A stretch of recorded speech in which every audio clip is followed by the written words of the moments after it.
Isa sa mga kilalang bayani ng ating bansa si Andres Bonifacio at kasabay ng kanyang ika-150 taong kapanganakan ngayong taon, isang pistang Pilipinong alay sa kanyang karangalan ang ipagdiriwang sa lungsod ng Taguig.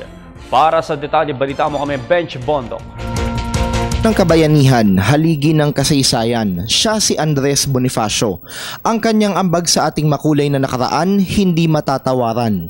At dito sa lungsod ng Taguig, isang pista ang idaraos para ipagdiwang ang kanyang karangalan. Ito ang Passion Fest 2013. Malaking diskwento ang naghihintay sa mga shoppers sa Supremo Sale na lalahukan ng ilang mga piling shops sa Bonifacio High Street.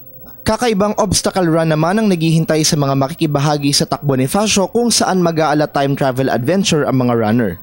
All Pinoy tugtugan naman ang hatid ng Rock Supremo kung saan maririnig ang musikang mula sa ilang mga banda para sa karangalan ng dakilang bayani ng Katipunan.